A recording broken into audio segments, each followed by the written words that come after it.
Hello दोस्तों। तो मेरा एक यूट्यूब फ्रेंड ने मुझे बोला था कि हाई रिस्क प्रेगनेंसी जो रजिस्टर है वो दिखाने के लिए। तो मेरे पास फिलहाल कोई हाई रिस्क केस जो है वो है नहीं, लेकिन मैंने रजिस्टर जो है उसको बना के रखा है।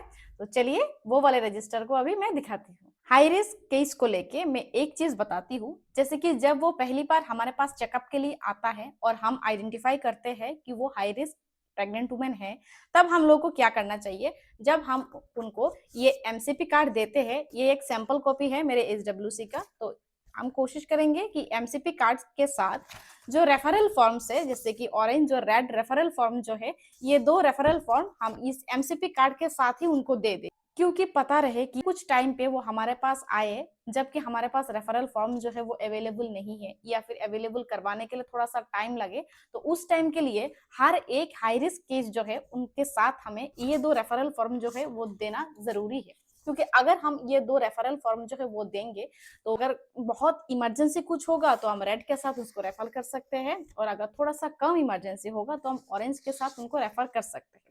और अगर नॉर्मल कुछ होगा तो उसके लिए तो हमारे एसडब्ल्यूसी में व्हाइट वाला जो है वो हर वक्त रहता है, लेकिन इमरजेंसी केस के लिए ये दो रेफरल जो है ये एमसीपी कार्ड के साथ देना चाहिए। ठीक है, अब आते हैं रजिस्टर में। तो दोस्तों, यहाँ से शुरू होता है मेरा हाई रिस्क का रजिस्टर। मैंने पहले यहाँ पे लिख के रखा कि कौन सा केस जो है उसको देखने से हम लोगों को समझ में आएगा कि हाँ, ये जो केसेस है वो हाई रिस्क का केसेस है।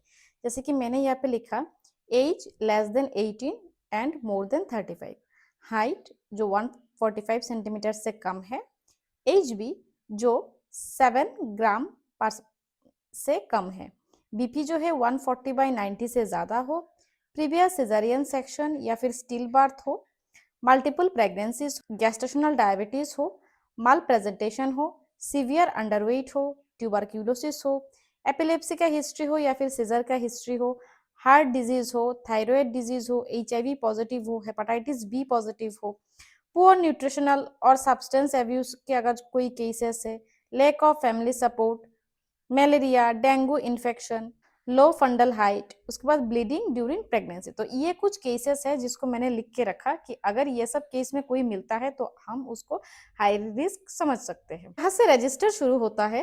रजिस्टर शुरू करने के लिए मेरे पास फिलहाल कोई केस नहीं है, लेकिन रजिस्टर जो है उसको मैंने बना के रखा। पहले होगा सीरियल नंबर, उसके बाद name of the pregnant women, जो प्रेग्नेंट वुमेन हाई रिस्क में रहेगी उसका नाम होगा, हस्बैंड्स नेम, उसका हस्बैंड का नेम जो है वो होगा, यहाँ पे एज होगा, यहाँ पे ग्रेविडा और पेरा, मतलब वो कितने ग्रेविडा का है या फिर पेरा मल्टीपेरा जो है वो हम यहाँ पे लिख के रखेंगे। उसके बाद एलएमपी होगा, उसके बाद ईडीडी होगा, कैलकुलेट कर करके हम बिठाएंगे ईडीडी को। उसके बाद एएनसी विजिट डन। तो एएनसी विजिट में जैसे फर्स्ट एएनसी सेकंड एएनसी करके लिखेंगे।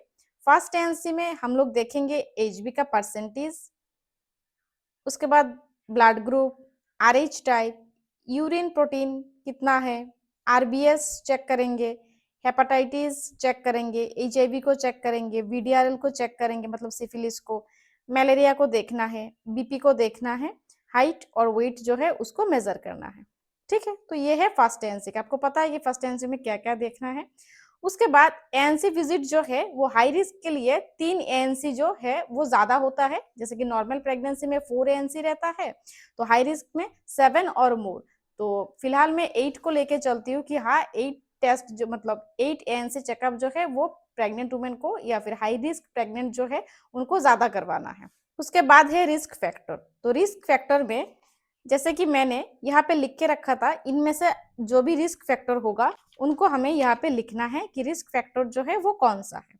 उसके बाद रेफरल सेंटर, हम ये जो पेशेंट है अगर इस प्रेग्नेंट वुमेन को कहीं पे भी रेफर करने की जरूरत है तो वहां पे जो है रेफरल सेंटर का नाम होगा, डेट ऑफ रेफरल, कब हमने रेफर किया उसका डेट होगा। आउटकम में जैसे कि फर्स्ट एएनसी में सब कुछ अगर ठीक रहता है तो हम लोग यहाँ पे लिखेंगे कि ऑनगोइंग, मतलब केस जो है वो चल रहा है। सेकंड एएनसी में भी सब लिखेंगे।